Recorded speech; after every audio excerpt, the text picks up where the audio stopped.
Hi guys, my name is David with DAVIDDIMAGES, and today I'm going to be showing you how to use the 430Ex 2-speed light. This instructional video will also pretty much explain if you have a 430Ex.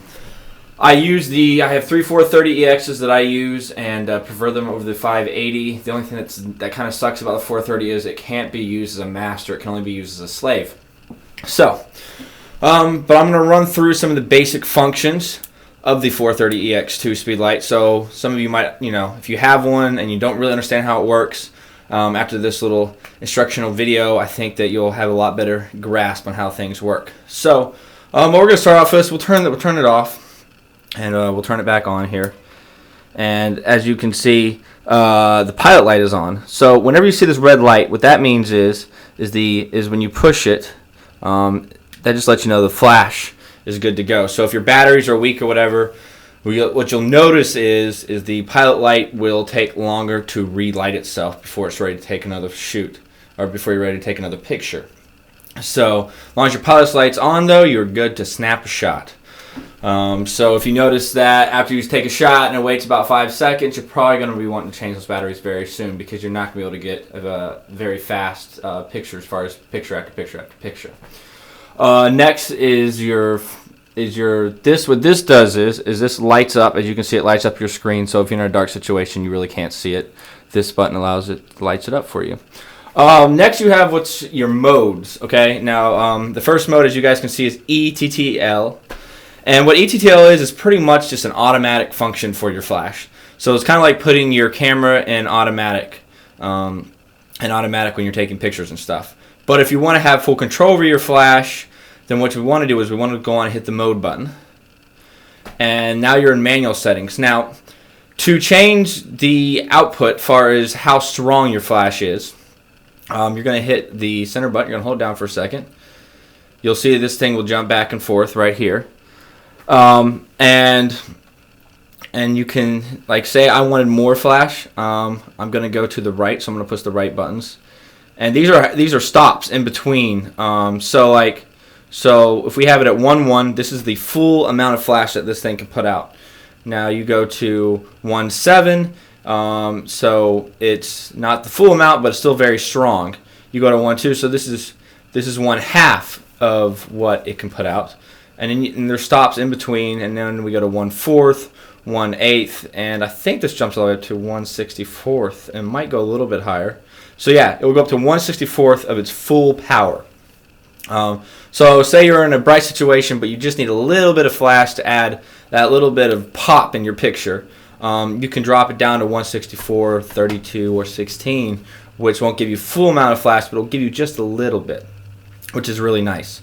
So I'm going to go and drop it back down to full stops here.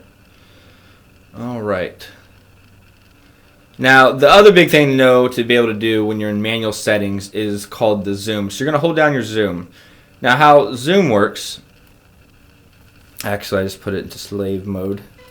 So, mode and zoom.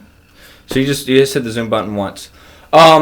So the way zoom works is you're going to start off with 24 millimeters. So 24 millimeters means that it's going to be a very widespread flash. The smaller it gets, so say we bring it all the way up to, say, 50, it's going to be a much more narrower beam. So the best way to really explain it is the smaller number, like 24, it's going to cover a wide spectrum of light. It's going to shoot it out very wide.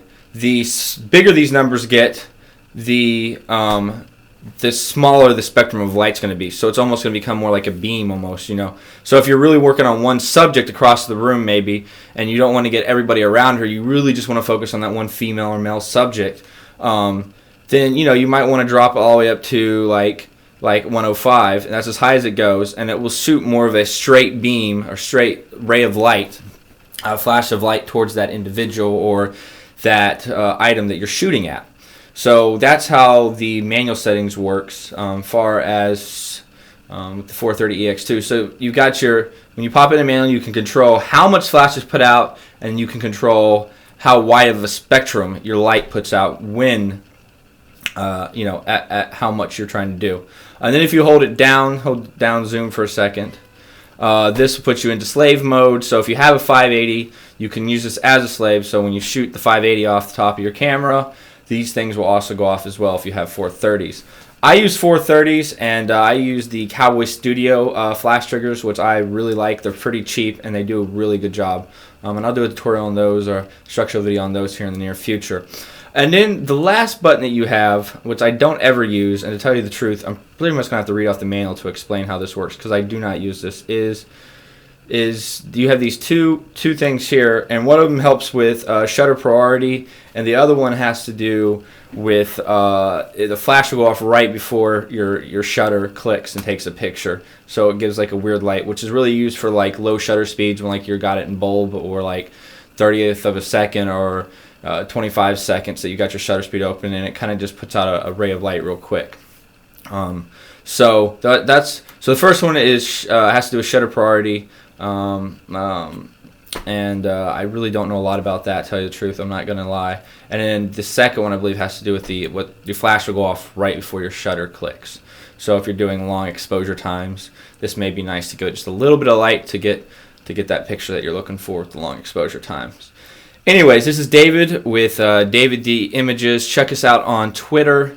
I do update stuff. We're working on a video now, and I put up some pictures of some of the stuff that we shot this weekend. And I do try to put up some Twitter posts every couple of days. I'm not that great about it, but check us out on Twitter. That's the best way to keep up with what's going to happen.